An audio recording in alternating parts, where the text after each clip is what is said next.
O título do trabalho que eu estou apresentando é Intuitio NVIDIA, que é uma edição, era recorte, tá? Mas como você falou edição, eu achei a edição mais bonita. Eu achei bem mais bonita. Edição do que recorte. Recorte estava me incomodando, não consegui entender o que eu queria. Mas é uma edição da intuição na psicanálise. Né? Introdução. Segundo o dicionário AIS, a etimologia da palavra intuição é o latim intuitio, intuitionis, que significa imagem refletida no espelho. Segundo a Baiano, 2012, intuir pode ser definido como relação direta, sem intermediário, com um objeto qualquer. Por isso, implica a presença efetiva do objeto.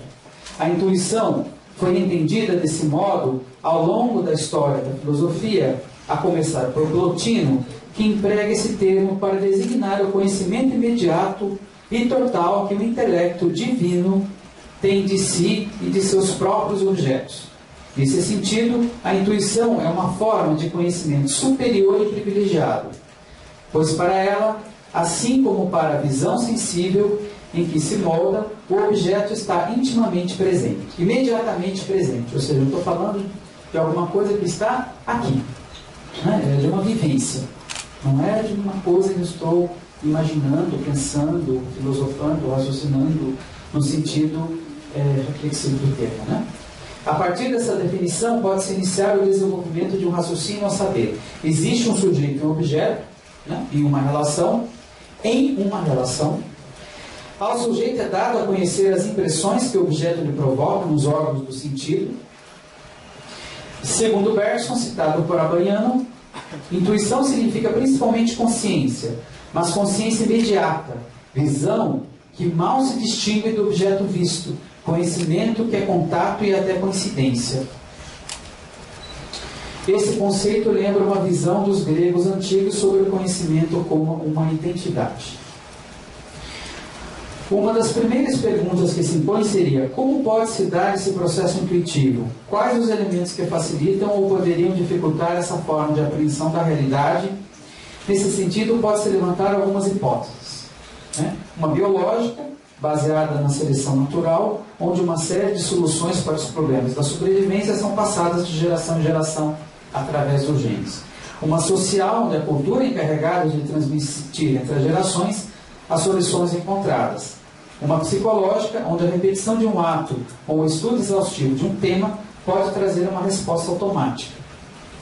Por exemplo, quando a gente dirige carro, você está num processo bem intuitivo. Você está fazendo alguma coisa, você está interagindo e não sabe bem com o quê.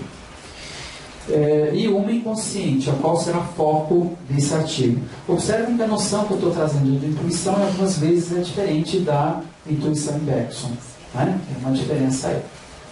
A minha concepção é do dicionário, tá? Não é do Bergson. Obviamente, essas hipóteses não esgotam a questão, mas serão suficientes para dar continuidade ao presente trabalho. E só para lembrar, eu vou tratar só da questão inconsciente. Tá? O que pode facilitar ou dificultar a apreensão imediata de um objeto. É disso que eu pretendo trabalhar esse artigo. As outras formas de intuição não estão sendo consideradas nesse trabalho. Levamos em consideração aqui que o objeto a ser intuído é a experiência analítica, ou seja, tudo o que ocorre dentro do consultório entre analista analisando. O objeto aqui delimitado não é o paciente, nem tampouco o analista, mas o que se passa entre os dois. Né? Então, não se trata de intuir uma cadeira, de intuir uma cama, de intuir o divã. Não, é intuir o que se passa entre analista e analisando. O que se está discutindo, portanto, é uma forma específica de relação entre o sujeito e o objeto, que é apreendido de forma direta, tendo em vista que questões inconscientes podem influir em uma percepção tão direta da realidade. Qual a extensão dessa influência e qual o estatuto que a intuição tem dentro da psicanálise, mais especificamente da tradição inglesa? Intuição, livre associação e atenção flutuante. O próprio estatuto do inconsciente, como estabelecido por Freud em 1900, na interpretação dos sonhos, nos seus capítulos 6 e 7, podem interferir na apreensão direta da realidade, pois conteúdos inconscientes passam por deslocamentos e condensações para ter acesso à realidade, modificando assim o seu sentido. A psicopatologia da vida cotidiana, os xistes e suas relações com o inconsciente são desenvolvimentos do mesmo modelo apresentado por Freud, né, nessa época, que seria o modelo da histeria. Coube aos seus 3 ensaios da sexualidade concluíram esse modelo, desvelando o núcleo do reprimido, os complexos de Édipo e castração. Aqui pode-se ver que a apreensão da realidade pelo neurótico é comprometida pelos seus complexos inconscientes. Um exemplo aqui que eu posso dar, por exemplo, é o da fobia, né? É quando o Hans ele tem medo de cavalos. Não tem medo do cavalo, né? Então, a intuição dele sobre este ente chamado cavalo fica comprometida, né? Então, você tem uma invasão, né, de algo do inconsciente na apreensão da realidade. Então, já em Freud, a gente tem aí alguns limites sendo postos à questão dessa apreensão direta, né?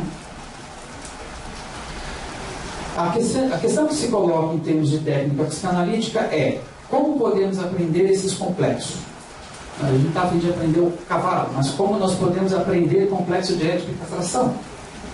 Uma coisa é certa: quem não foi analisado não pode analisar, pois seus próprios complexos inconscientes inviabilizam o trabalho.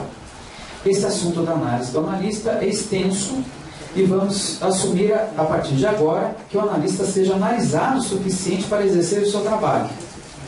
Tá? Não estou dizendo que ele não faça nenhuma confusão entre realidade e fantasia, mas ele é trabalhado suficientemente para poder trabalhar, né? Ele é analisado suficientemente para isso. Do lado do paciente... Não, opa! Já está aqui?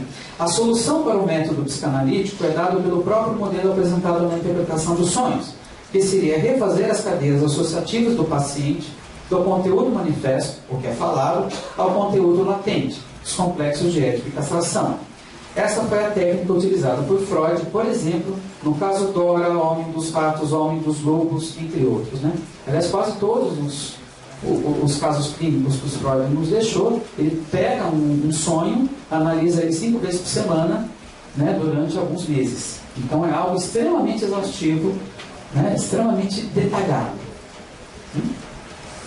Nesses casos, um sonho é o centro da análise, cujos conteúdos são exaustivamente examinados.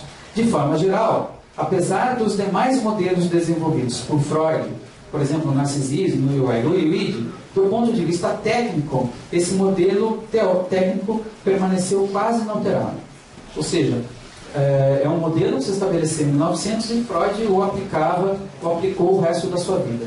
Tá? Não teve impactos muito grandes na técnica para desenvolvimentos posteriores. Nesta técnica específica, né? Você pegar um sonho e ficar... E essa parte do sonho, que te lembra isso, que te lembra isso, que te lembra isso, que te lembra isso, que te lembra isso, que é submeter o sonho ao escrutínio da linguagem. Do lado do paciente, se espera uma livre associação de ideias, que ele fale livremente o que lhe vem à mente. E do lado do analista, se espera atenção flutuante, ou seja, que ambos, né, dê o mesmo peso a todo o material apresentado, não se atentando especificamente a um ponto do material. Outras recomendações são dadas, como a neutralidade, mas fogem ao escopo desse trabalho. Ou seja, esta suspensão da atenção é desejada por ambos, por analistas e pelo paciente. O analista tem o nome de atenção flutuante, do paciente de livre associação, mas o que se busca na análise é a mesma postura em relação a si mesmo, né? Que se suspenda a racionalidade. O que se pode verificar na técnica utilizada por Freud é que não se pode dizer que a intuição não estivesse presente, pois estava. Obviamente estava, mas esta não tinha um lugar dentro dos modelos metapsicológicos e químicos. E era também submetida ao escrutínio linguístico que este fazia ao analisar os sonhos. Freud se utilizava da intuição? Né? Sim, como qualquer ser humano se utiliza. Mas esse era o método? Apesar da recomendação de atenção flutuante e de livre associação, ele submetiu o resultado ao escrutínio linguístico. Então ele não deu um passo em direção à intuição. Ele utilizou, estava presente, mas não era o método. Ela fazia parte da engrenagem, mas continuava sendo uma engrenagem. E aí vem uma pergunta, né? Tá, e se o meu paciente for criança? Eu vou virar para ele e falar: isso que te lembra isso, que te lembra isso, que te lembra isso. Não vai dar certo. Então a psicanálise de criança impôs uma outra forma de trabalhar, porque essa não ia dar, né? E a gente está falando de criancinhas pequenininhas, 2 anos. Elas brincam. Crianças, ainda bem que brincam, né? Hoje eles jogam muito videogame, ficam no tablet, mas naquela época ainda brincavam bastante. Então tem aqui um desafio para a psicanálise, né? Já em 1920, Freud vivo, né? Nós estamos falando de 21, 22, Freud morreu em 39. E coube a Melanie Klein dar esse passo.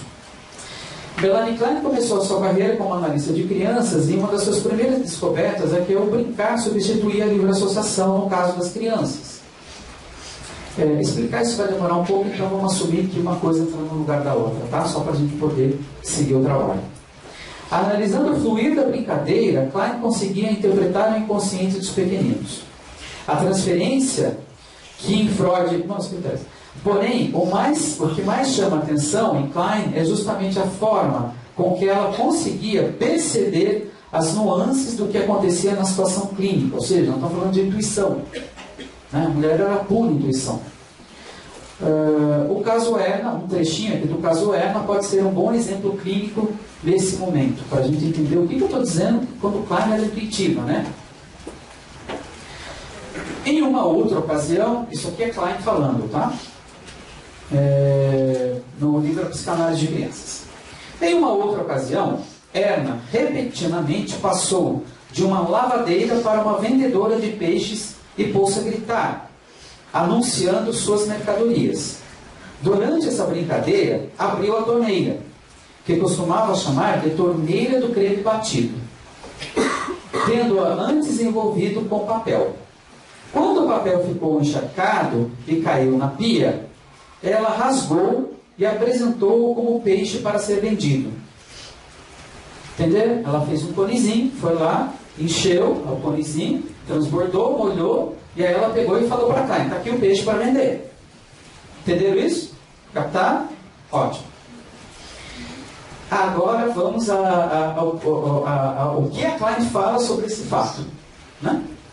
A voracidade compulsiva com que Anne bebia da torneira durante esse jogo e mastigava o peixe imaginário aponta muito claramente para a inveja oral que havia sentido durante a cena primária e nas suas fantasias primárias. Essa inveja havia afetado profundamente o desenvolvimento do seu caráter e era também uma característica central da sua neurose. Quem percebeu isso, pelo exemplo? Só ela, né? Só ela. Ela funcionava, viu, gente? Ela não estava louca, não. A primeira noção que a gente tem é que a mulher estava louca. Então, isso é só para vocês observarem como a gente está falando de uma mudança de paradigma. É outra mudança, é outra forma. Né? Onde a intuição ela tem um papel central. Tá? É uma outra coisa que começa a acontecer no setting psicanalítico. Que não ficar perguntando o que te lembra isso, o que te lembra isso, o que te lembra isso, por anos a fio. Né? Aqui era uma coisa muito direta. Quando a gente compara, por exemplo, narrativa de análise de uma criança, né, da Klein, ela dá para o menininho de 8 anos mais interpretações do que o Freud, eu acho que deu na vida inteira de alguns dos seus pacientes. É sério. É uma coisa assim fantástica. Né? Então a mulher é uma intuição pura. Então isso tinha que ter agora algum status na psicanálise. Né? Porque é um paradigma novo. O que a gente faz com as crianças? Né? Mas também a psicanálise de criança não pode depender da intuição da Melanie Klein. Né? Então isso começou a virar alguma coisa que precisava ter um lugar dentro da psicanálise. Por isso mesmo, um dos desafios de todo analista de crianças é justamente não de copiar o estilo kleiniano, mas conseguir atingir um grau de intuição necessário para desempenhar o seu trabalho. Este pode ser dividido em duas etapas: a apreensão direta do inconsciente da criança, tendo como suporte as brincadeiras ali realizadas, aliar essa apreensão à teoria psicanalítica já existente e dessa forma realizar dois movimentos possíveis: ou atualizar ou interpretar. Ou você muda a sua teoria ou você interpreta o paciente. Tá? O que a gente viu na história da psicanálise? Né? Muita gente tentando fazer macaquismo com a Melanie Klein, fingir que a Melanie Klein para se fingir intuitivo. Né? Isso foi muito comum na história da psicanálise. Mas, se levado a sério, isso é um movimento muito... é um desafio muito grande para o analista. Essa apreensão do inconsciente de uma criança, que é muito fluido, né? Não é tão estanque como do adulto, é um desafio muito grande para quem trabalha com criança. Não é, Frida? Não é? Você tem que ter presença absoluta para fazer isso. Né? Não pode ficar pensando na morte da bezerra. Porque se a hora de você pensar na morte da bezerra, a vaca foi pro brejo. Praticamente todos os artigos escritos por Klein são uma atualização da teoria baseada no que ela disse que via no consultório. Ela sempre atualizou a teoria. Olha, eu vi isso. Eu vi isso. Eu vi isso. Ela não fazia metapsicologia, que nem o Freud fazia, que já deu o Freud. Ela só falava, eu vi isso. Deve ser por aqui. Eu vi aqui. E sempre com o caso clínico. Aliás, isso virou uma marca registrada da escola inglesa. Né? Tudo ser acompanhado de um caso clínico. Tudo tem que ser acompanhado de um caso clínico, porque teoria pura não dá para ser. Né? Isso já é uma outra imposição que a noção de intuição colocou para a psicanálise inglesa. Tudo tem que ser acompanhado de um caso clínico. Porque sem minimamente você tentar narrar essa experiência, não é possível fazer psicanálise. O fato de estar ali não quer dizer que foi passado, mas é uma primeira tentativa ou uma lembrança de que sem a experiência direta não é possível entender psicanálise. Ainda que você não tenha entendido da onde a Melanie Klein tirou a inveja da menina. Tá? Ainda que se exista para aqueles, né, que não se dedicam, né, ao estudo sistemático, da onde essa mulher tirou isso? Né? Depois que vocês, né, realmente se dedicam, você vai, bom, ela tirou daqui, tem sentido. Né? Mas ela fazia isso de uma forma muito direta.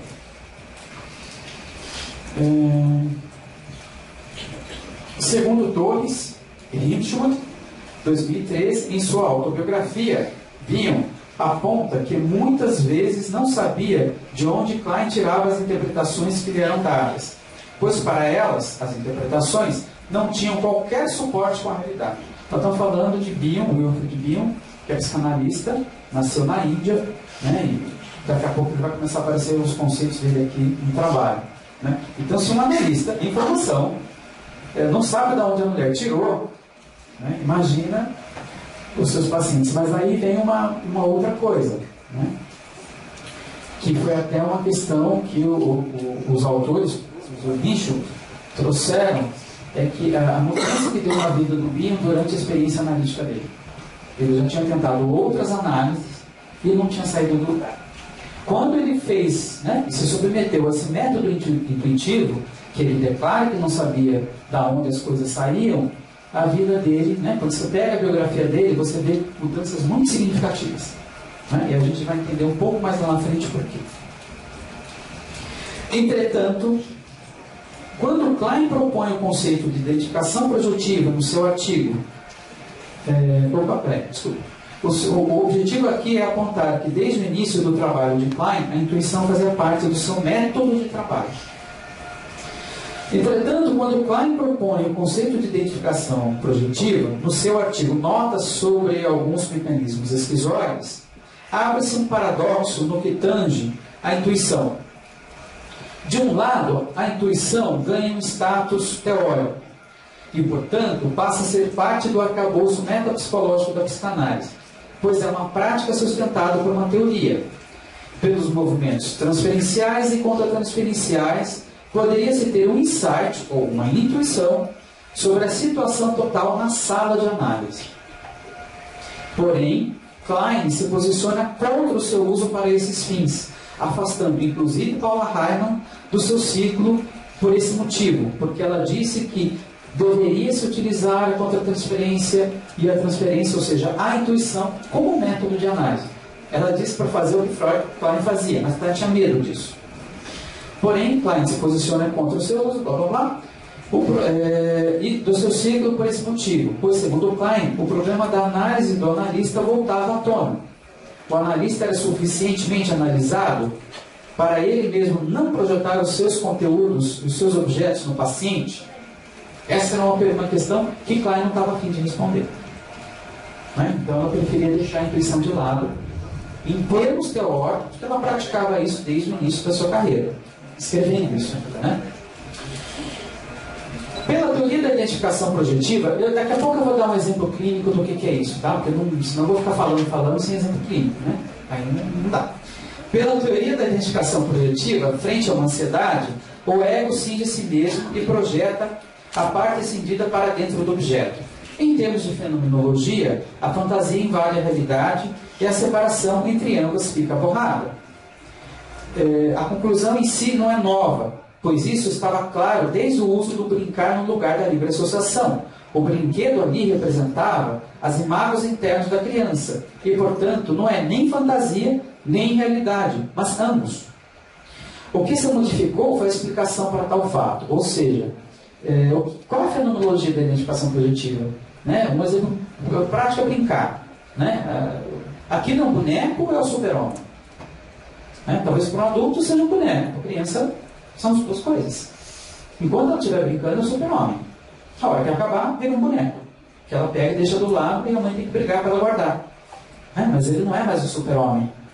Então, durante esse período, uma parte da fantasia dela, né, vai para dentro desse objeto, essa teoria kleiniana, e dá vida a esse objeto. Né? Esse objeto toma vida a partir da identificação projetiva. O resultado foi que, a despeito da opinião, deixa eu ver se isso é isso aqui, de Melanie Klein, os conceitos de transferência, contra-transferência e identificação projetiva estão interligados na prática clínica atual. Não adiantou nada ela falar que não era para usar, que a gente usa mesmo, tá? Segue abaixo um exemplo clínico para esclarecer melhor os conceitos aqui discutidos, que apesar de longo, podem nos ajudar muito neste momento. Esse exemplo vem do livro Mudança Psíquica e... Deixa eu só aqui. Esse exemplo vem de Equilíbrio Psíquico e Mudança Psíquica. Tem um jogo de palavras aqui no meio. Quero exemplificar isso trazendo um pequeno trecho de material no qual podemos ver como as ansiedades imediatas da paciente e a natureza da sua relação com as figuras internas emergem na situação global revivida na transferência. Ainda que as associações específicas e referências a várias pessoas tenham aparecido no material como um pedido para serem interpretadas. Esse material provém da discussão de um caso num recente seminário meu de pós-graduação. A analista trouxe material de uma paciente que parecia muito difícil de ser adequadamente ajudada. Esquizoide, brava, uma infância infeliz, com pais provavelmente não disponíveis emocionalmente. A analista estava insatisfeita com o trabalho de uma sessão em particular que ela trouxe e com seus resultados. A paciente trouxera detalhes de pessoas e de situações específicas. O seminário sentiu que várias das interpretações a respeito disso eram sensatas e pareciam muito adequadas. Então, o seminário começou-se a esforçar muito para compreender mais. Pontos de vista diferentes sobre vários aspectos foram levantados para a discussão, mas ninguém se sentia verdadeiramente satisfeito, seja com suas próprias ideias, seja com a dos outros. Vagarosamente, foi-nos ficando claro que provavelmente essa era a pista, que o nosso problema no seminário estava refletindo o problema da analista na transferência. E aquilo que provavelmente estava acontecendo na transferência era uma projeção do mundo interno da paciente, ao qual ela, a paciente, não podia compreender, mas ainda não conseguia sequer perceber o que estava acontecendo. O que a Josi apontou até agora é: aquilo que estava, né, a dificuldade da paciente apareceu na análise dela, e essa dificuldade não foi devidamente acolhida, e apareceu dentro do seminário. Tá? A mesma coisa. Né? Da paciente, da análise para o seminário. Ela estava demonstrando o que se sentia quando se tinha uma mãe que não conseguia sintonizar com a criança e nós, suspeitávamos, não conseguia nem ao mesmo perceber os sentimentos da criança, mas se comportava como se conseguisse, como nós, o seminário, estávamos fazendo. Assim, a paciente desenvolveu defesas nas quais argumentava ou colocava ideias aparentemente lógicas em discussão, que não satisfaziam realmente a ninguém, mas que silenciavam a experiência da incompreensibilidade e davam a ela algo em que se apoiar. Se a analista realmente luta nessas situações para dar interpretações detalhadas sobre o significado das associações específicas, então ela estará vivenciando o próprio sistema defensivo da paciente, dando um pseudo-sentido ao incompreensível, em vez de tentar entrar em contato com a experiência da paciente de viver num mundo incompreensível. Esta última alternativa pode ser uma experiência muito perturbadora para a analista também. É mais confortável acreditar que nós compreendemos o material do que vivenciar o papel de uma mãe que não pode compreender o bebê paciente. É quando a gente tenta colocar, vou usar as palavras do Bergson, a inteligência no lugar da intuição. Não dá certo. Né? O que estava acontecendo ali era uma coisa muito simples. Né? Era uma mãe que tentava, quando tentava compreender a sua criança, não tinha intuição. Então ela tentava entender aquilo com inteligência. Não dava certo. Isso ficou registrado. Qualquer tentativa de entender o paciente em si só repetia a experiência originária. Então ali tinha um enrosco ali, né? Porque explicar... Aliás, tem um colega que diz que a explicação só é boa para quem dá, né? Então, explicar não ia resolver nada. Interpretar não ia resolver nada. Porque tinha que dar conta de uma ordem do não ser compreendido. Da experiência de não ser compreendido. Né? E isso é uma experiência muito perturbadora. Né? Para quem já foi viajar para fora do país e teve uma dor de barriga, quando você vai no pronto-socorro, você explicar em alemão para o cara o que está acontecendo com a sua barriga, você não é uma tarefa fácil. Né? Não é uma tarefa fácil. E é de um desamparo fenomenal. Né? É uma coisa absurda. Você não poder explicar a dor que você sente para uma outra pessoa por cada língua. É algo um pouco parecido com isso.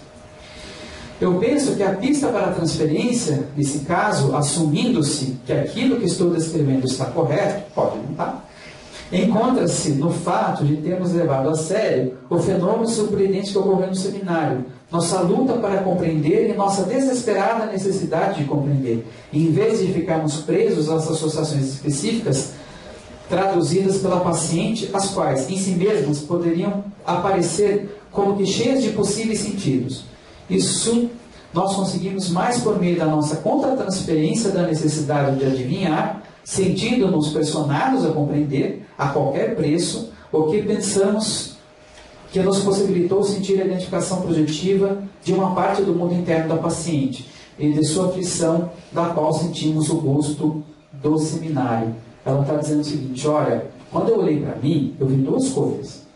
Eu vi uma necessidade horrível e terrível de compreender, isso é uma coisa, né? E eu consegui ver exatamente o que estava acontecendo. Né? E uma outra parte minha que eu só conseguia observar o que estava acontecendo. Né? Então, a partir do momento que uma parte da Beth Joseph conseguiu olhar para dentro de si e ver aquela pressão e compreender, ela conseguiu, a partir dali, matar uma charada. Mas a partir de si mesma. Não foi a partir do caso das associações do paciente, do que era falado. Né? Um olhar intuitivo a si mesmo. Isso, aliás, é trabalhar com a contra-transferência.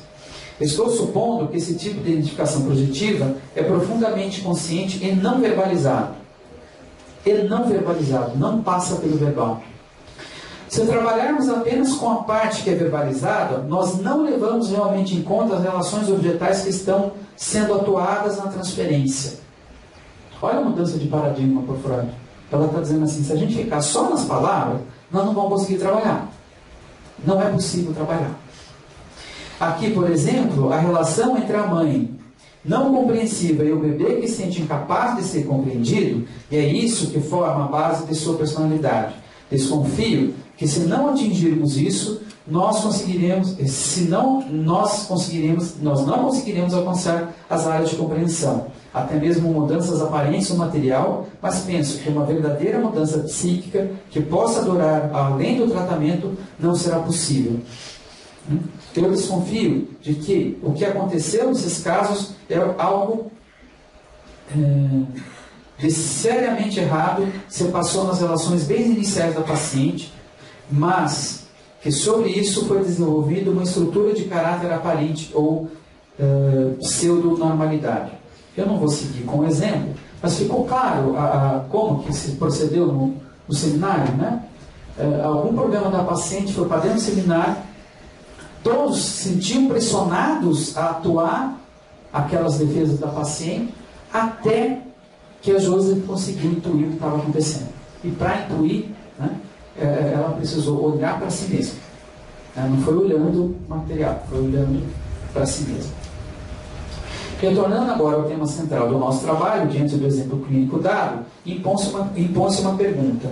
Em que condições a intuição pode ser confiável nesse cenário, onde fantasia e realidade se confundem? Como pode o analista intuir se ele é arrastado para o sistema defensivo do paciente de dentro para fora? Porque a Joseph falou, eu tive uma pressão para compreender. Né? Uma primeira pista, o exemplo clínico nos traz. Joseph consegue acessar um lugar de observador e sua mente durante a experiência vivida no seminário. Outro processo foi o de transformar a experiência imediata, aliando-a a uma teoria, ou seja, algo que ela já sabia, em algo novo. Uma vértice até então latente, mas não enunciada. Ela deu um sentido à experiência que estava ali ocorrendo. O que Joseph fez foi sonhar a situação total. Né? É sonhar o que estava ali acontecendo. Na posição de observador, ela conseguiu intuir o material que estava latente e dar um sentido ao mesmo, através da sua capacidade de elaboração onírica. Aliás, essa é hoje a função que a gente enxerga no sonho, na psicanálise. Né? Não é a primeira versão do Freud da realização de um desejo. Tá? Mas a capacidade de poder transformar em imagens, em imagens, aquilo que é intuído. É a primeira parte do processo do pensar. Transformar em imagens que sejam inconscientes aquilo que é intuído. Essa é a função do sonhar. E aí eu vou entrar um pouco mais na teoria bioniana. Função alfa, Hevery, transformações em call. Elementos beta são dados sensíveis ao indivíduo que não podem ser processados, digeridos ou assimilados pelo aparelho de pensar. E, portanto, não conseguem, por si só, serem passíveis de serem pensados.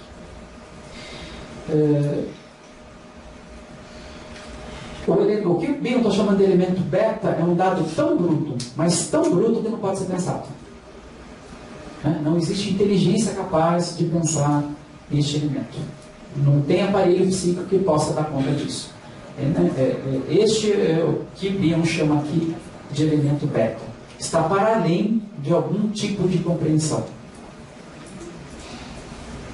Para tanto, é preciso que haja uma transformação chamada de função alfa, cujos resultados são o que Bion denominou de elementos alfa, a matéria-prima dos sonhos, e, portanto, passíveis de serem pensados.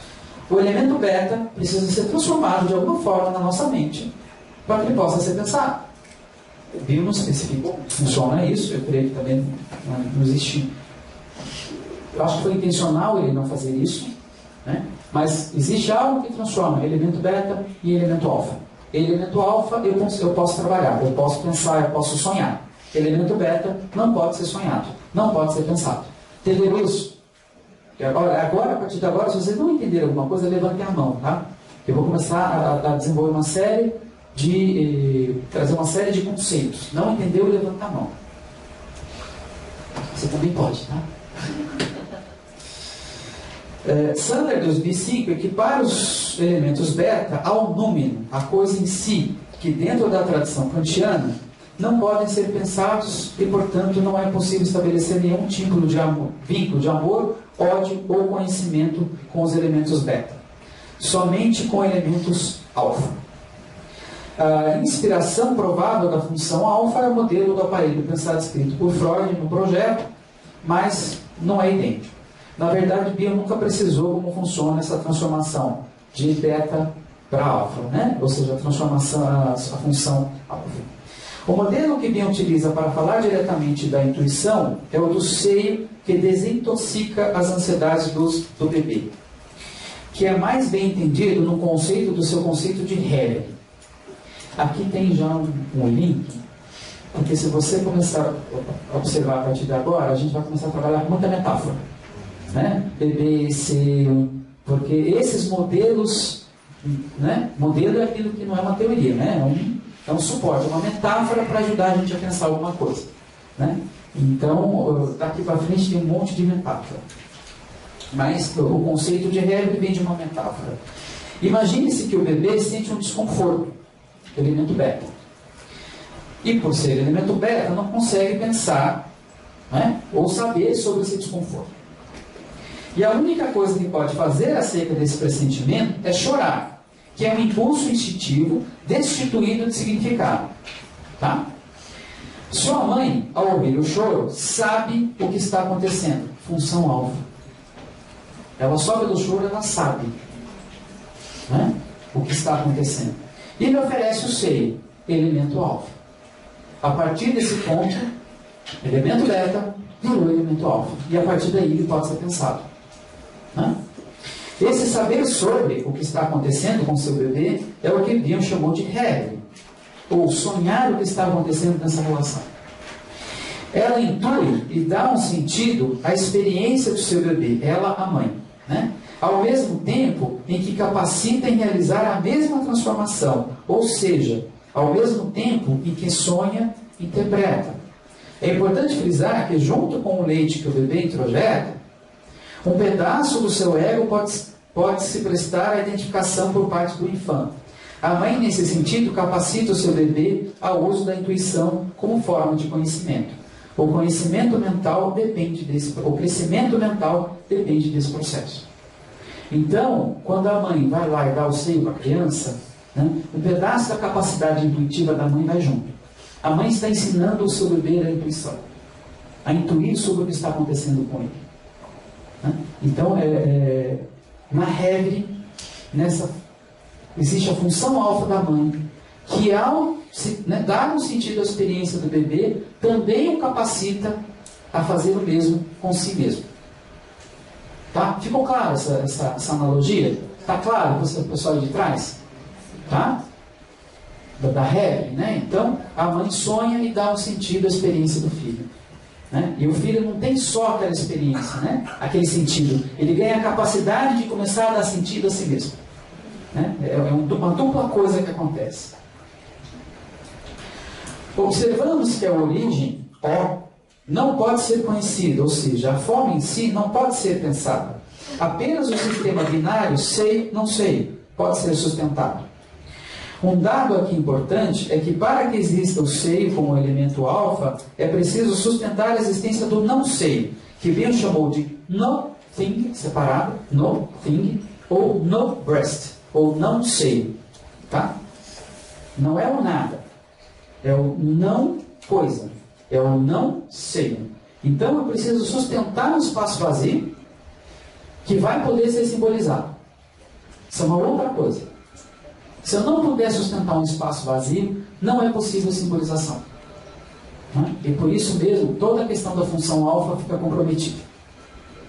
Né? Isso é extremamente importante. Se o bebê não puder... Esse bebê é teórico, tá, gente? É um modelo, é a nossa metáfora. Se o bebê não puder sustentar as ansiedades provenientes dessa percepção, não será possível a aquisição da função alfa. Esse conceito vai aparecer em diversas obras de Bion com vários nomes, mas o denominador comum é que essa sustentação está relacionada à tolerância do indivíduo à frustração. Se ele não tolerar a frustração, ele não vai conseguir simbolizar. Ele não vai conseguir dar sentido à experiência. É preciso sustentar a frustração né? A espera do sentido. Se mal eu consigo sustentar a frustração, o que acontece, não está no meu texto, mas é o que o Bion chamou de evacuação do elemento beta. Né? E aí são questões mais psicóticas que acontece isso. A função alfa, portanto, é a transformação de O, origem, ou elemento beta, em elementos passíveis de vínculos de amor, ódio e conhecimento, cuja capacidade o bebê adquire através da rebre materna, dependendo de sua tolerância à frustração. Tá? Não é possível estabelecer vínculo de amor, ódio e conhecimento com um elemento beta ou O. Né? Só com elementos alfa. Só com aquilo que é sonhado. Como se pode perceber, a intuição é a matriz perceptiva que opera na função alfa, numa notação que podemos aqui denominar, aí eu precisava dizer aqui, mas tudo bem, que é de O para conhecimento. O, o incognoscível, para K, nova de conhecimento, que é o cognoscível, que é aquilo que eu posso pensar. Tá? Então a função alfa transforma incognoscível em pensável. Em pensável, tá? Não é impensável, em pensável. Invídia e os limites da intuição. O que mais a apreensão direta do seio intui? Será que é só a fome? Hã? Vocês acham que é só a fome que o bebê? A dor, o que mais que ele intui? Fome, o que mais? Sono. Sono. Não, eu tô na comida, só tô na fome, gente. Só fome, só fica na fome. O que mais que a intuição de fome nos traz? Ou nos traria, ou traria para esse bebê? Hã? Sensação de morte. De morte, isso é boa, essa é das boas. O que mais? Vazio, essa é das boas também. Né? Mas tem uma que é muito bonitinha. Né? Eu dependo da minha mãe. Eu dependo de alguém. Não é só intuir fome. Junto, ali tem uma série de coisas. Intuição não é uma coisa tão linguística assim, né? Que a gente acabou de ter. Claro. Seria então a dependência como causa? Dentro das questões de fome? Não é, a questão não é só pela causa. Né? Ela está ali. Então, quando o bebê intui, né, ele entende, eu não sei que verbo usar, intui, né? Vou ficar só no intuir para não bagunçar.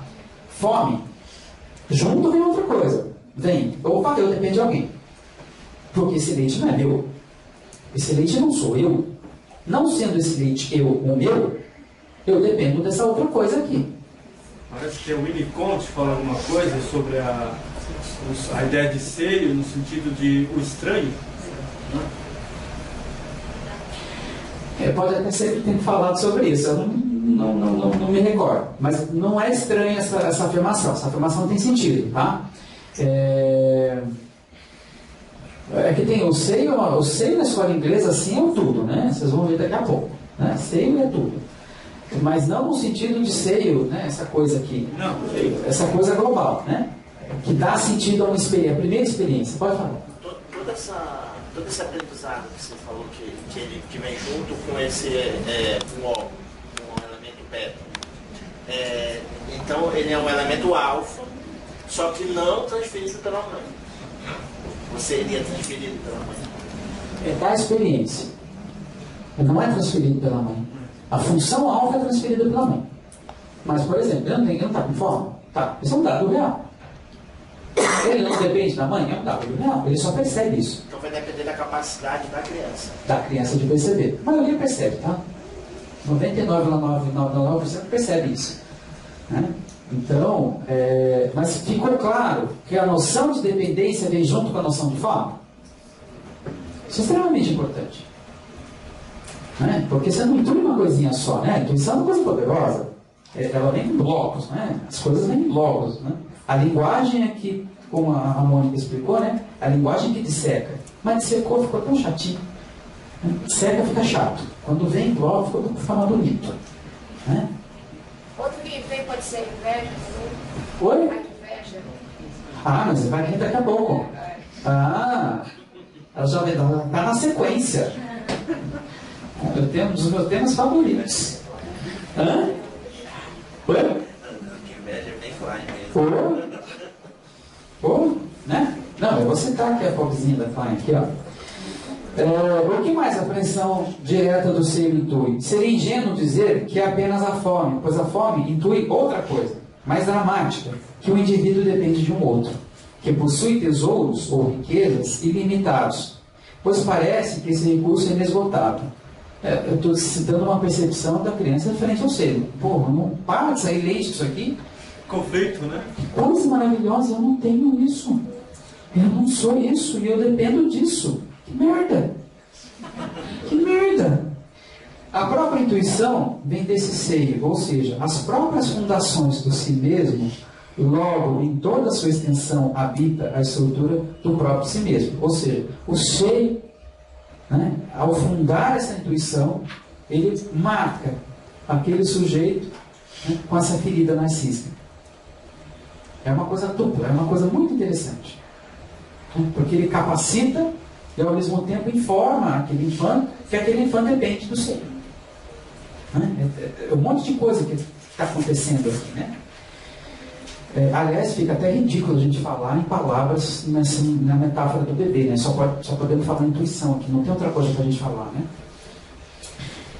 Não é somente a fome que é frustrante, mas a própria percepção do seio, que aqui é sentida como uma ferida narcísica, que em psicanálise é chamada de inveja primária. Tá? Aí eu cheguei na inveja. Tá? Então, inveja em psicanálise é um termo técnico, que é o horror à dependência. Tá? É se sentir mal pela fluidez do seio. É isso que é inveja em psicanálise. Né? Porque a fluidez do seio me mostra qual é a minha posição assimétrica nessa relação. Tá? O termo inveja deriva do latim invidere, que significa não ver. Lembrando que intuir, né? Se a gente olhar, eu voltar aqui, intuir, cadê? Imagem refletida no espelho.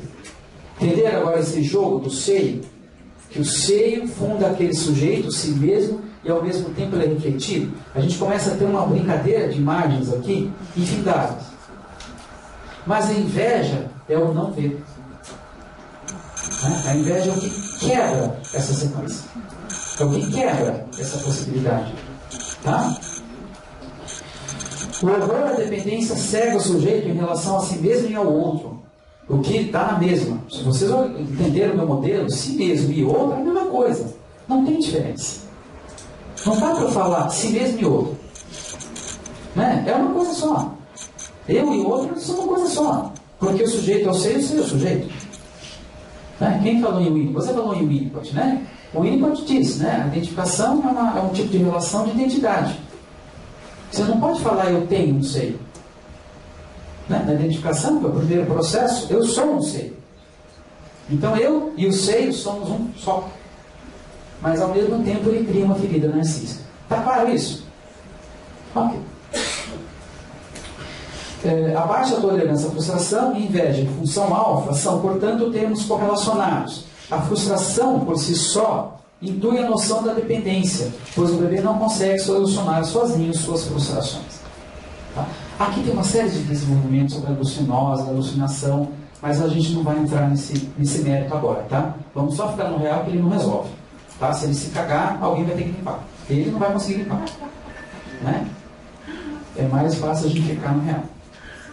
E eu acho que dá ainda. Quem dá ainda? Ah, que bonitinho. Seria possível... bom, aí vem o top. A relação, eu evolver de O para cá. Tá? O, origem para cá conhecido. Né? Como é que faz esse evolver? O termo que o Bill usa é evolver. Né? Em inglês eu esqueci qual que ele usa. Seria possível saber sobre o seio que funda e capacita o sujeito a intuir a si mesmo? Ora, se elementos beta ou O não podem ser pensados, esse somente pode ser intuído. Em outras palavras, não podemos saber sobre o outro que nos habita. Podemos apenas entrar em relação com ele através da intuição. Saber sobre o outro que me habita, você já está distante do outro. Você não sabe nada. Você não está sabendo nada. Você está fazendo alguma coisa que não tem sentido. Né? Dentro desse modelo. Existe aqui um paralelo entre os modelos bionianos e as teorias de Martin Buber, que já discutiam outros trabalhos. Pois para Buber, uma palavra a princípio é o par e o tu. Deste modo, o eu do homem é também duplo. Não há eu em si, mas apenas o eu da palavra princípio eu tu. E o eu da palavra princípio eu isso. Por fim, o autor remata. O mundo da experiência diz respeito à palavra princípio eu isso. A palavra princípio eu tu fundamenta o mundo da relação. O mundo da relação é o mundo do saber sobre. Né? Então eu só posso ter uma relação com o outro. Saber sobre o outro, não. Quando eu sei sobre o outro, eu transformo o outro num objeto. É de uma outra ordem. Nós estamos discutindo aqui. Né? Saber sobre o outro, o mundo do isso, mundo das coisas, é vínculo K, é vínculo conhecimento. É saber sobre algo. Né? Saber sobre o outro é entrar em relação com ele. E não é saber sobre o outro. É uma relação intuitiva. Entendendo isso? Está claro? Quando Bion coloca que não se pode ter um vínculo K com O, mas sim com o elemento alfa, está dizendo que o pensar pertence ao mundo da experiência, nos termos de Buber. Eu não experiencio o homem a quem digo tu, eu entro em relação com ele. A experiência é distanciamento do tu. Intelectualizar a relação, ou fazer teoria onde existe encontro, foge ao modelo de Heber de Bion, que é uma das bases de sua ética. Não é uma recomendação técnica, ela é ética. Eu não estou ali para transformar o meu analisando num objeto. Eu estou ali para entrar em relação com ele. E permitir, e me colocar à disposição para que ele possa entrar em relação comigo. Mas ele não vai entrar em relação comigo se eu entrar numa relação eu isso com ele. Né? Eu tenho que entrar numa relação intuitiva com ele. De leve com ele. A ideia da impessoalidade e da pessoalidade, não. Não necessariamente isso. Você está falando da impessoalidade como neutralidade? Dentro do pensar do Martin Buber, né? Dessa questão do análise do eu-tu, né? E do eu-isso. O eu-tu, a questão do sujeito, né? E do eu-isso, a questão do objeto. Não, né? Não, por aí. É por aí. Por aí. Acredito que é por aí. Se há discórdias assim, entre os pares, não acredito que seja só apenas puramente usar as palavras puramente métodos, né? É. Puramente. É porque a gente vai. Por isso que eu fiz questão de explicar em metáfora, senão a gente vai começando a descrever muito conceito, e palavras são palavras, né? Criar vocabulário? São só palavras.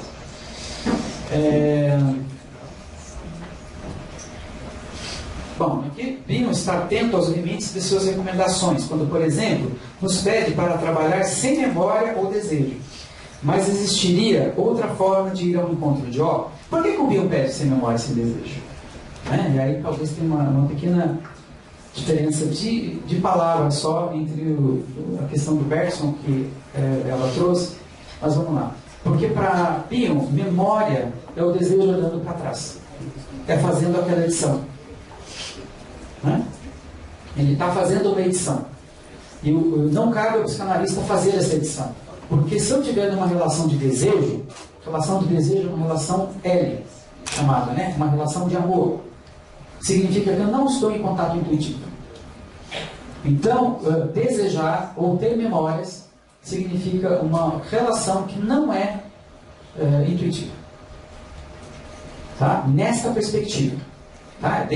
As perspectivas ficam um pouco diferentes, mas nesta daqui, né, a memória é o desejo olhando para trás.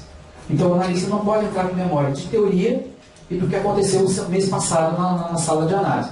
Porque se ele entrar com memória do que aconteceu no mês passado na sala de análise, ele não está prestando atenção no que está acontecendo agora. E a vida acontece agora. Tem que ter memória. Né? Então essa é uma recomendação bioniana, sem memória e sem desejo. Né? Ou seja, eu tento suspender vínculos L, H e K, amor, ódio e conhecimento, para que possa brotar a intuição. Está claro isso? Entenderam isso? Então, memória está neste sentido. Não estabelecer vínculos de amor, ódio e conhecimento com o seu paciente. Né? Mas se estar ali para uma relação. A quem digo tu, não encontro em algum tempo ou lugar. Eu posso situá-lo, sou, aliás, obrigado a fazê-lo. Constantemente. Mas então ele não é mais tu, e sim um ele ou ela ou um isso. Buber. Entrar em relação com tu, ou nos termos bionianos, evolver de ó para conhecimento, de ó para cá, talvez seja essencialmente uma relação intuitiva, que é o que eu estou tentando demonstrar desde que eu comecei. Retornando ao exemplo clínico dado nesse artigo, percebe-se que algo evolve desde uma situação anterior ao encontro do analista analisando, perpassa pela experiência analítica e pode, no seminário, ser interpretado nos termos possíveis de uma comunicação naquele momento. É óbvio que a experiência é muito maior do que foi interpretada. Mas o que foi possível falar sobre aquilo? Aquilo foi dado um sentido. O sentido é muito maior, mas algum sentido se deu. É mais confortável acreditar que nós compreendemos o material do que vivenciar o papel de uma mãe que não pode compreender o bebê paciente. A interpretação para Bion deve ser o O em movimento, né? Esse elemento beta em movimento, a origem em movimento. Em suma, vale-me de O, palavras de Bion agora, em suma, vale-me de O para representar o caráter essencial da situação que o psicanalista se encontra. Ele vai sendo tornado com o envolver de O, se identifica, ou seja, faz-se um com ele, de modo a formulá-lo na interpretação. Não se trata de escrutínio de material onírico, linguístico, que te lembra, é outra coisa. Importante notar que algo sempre transborda, sempre sobra, pois O não pode ser transformado em experiência, ou seja, em interpretação. Experiência no sentido do Buber. Tá? Nesse sentido. Buber também situa o tu fora do tempo e do espaço, portanto, no linguajar dos psicanalistas, no inconsciente. O não pode ser conhecido apenas, apenas reconhecido pela intuição. Falar sobre tu é uma forma de vínculo cá, e portanto não se representa. E sonhar? Não o representa. De acordo com a grade, eu não vou poder mostrar a grade para vocês, o pensamento onírico é o mais próximo que se pode chegar dos elementos alfa. E, portanto, de O. Interpretar é colocar em palavras o sonhar, a reverie. E, nesse sentido, o analista é, a cada sessão, convidado a sonhar a sessão. Por isso, a suspensão deliberada da memória e desejo, para que o analista não sonhe o seu sonho, ficando cego ao paciente, mas possa sonhar a sessão, a relação, ou encontro. Tá? Lembrando que no começo do trabalho eu defini o que eu ia, né? Aonde que eu estou usando o conceito? Numa sala de análise. O presente trabalho buscou um recorte acerca do estatuto da intuição em Freud, Klein e Bion, levando em consideração não apenas seus textos, mas seus casos clínicos. Abaixo um resumo das conclusões. Em Freud, o conceito de intuição possui uma aproximação dos conceitos de atenção flutuante e livre associação, mas ambas são submetidas ao método de investigação da interpretação dos sonhos. Klein precisou usar para análise de criança, mas não deu um estatuto metapsicológico e técnico para a intuição. Os pós-kleinianos não seguem o conceito de Klein e o uso do conceito de identificação projetiva é amplamente discutido e utilizado. Em Bion, a intuição é a essência do trabalho analítico. Ela é a matriz do trabalho. Eu estou lá para fazer isso. É uma outra coisa. Seu arcabouço teórico é quase todo montado sobre essa forma de conhecimento. Obviamente, não apenas sobre ela. Eu coloquei isso aqui, tá? Só para eu dizer que não é só isso, né? Mas para deixar aberta a situação. Porque vai que tem alguma outra. Como, por exemplo, o conceito de Hebe, note-se o subtítulo do seu livro Atenção e Interpretação. É um dos últimos textos do Bion, tá? Se chama O Acesso Científico à Intuição em Psicanálise e Grupos. Ele estava muito preocupado com isso. O que une todos os referidos autores são os limites da intuição, a própria análise do analista, sua tolerância à frustração, aqui entendida como uma possibilidade de acolher e ser acolhido pelo outro que o habita, numa relação de interdependência. Freud chamou esse limite de rocha, Klein de inveja e Bill de tolerância à frustração. Os nomes são distintos, mas parecem apontar para o mesmo lugar. O, né? Transformação, coisa em si, elemento beta. Ou seja, na psicanálise, apesar da metodologia variar, todo mundo se deu de cara com isso, né? Com esse limite da intuição. E aí parece que aqui a aula transborda para além desse artigo, sinal que está na hora de encerrar. Obrigado.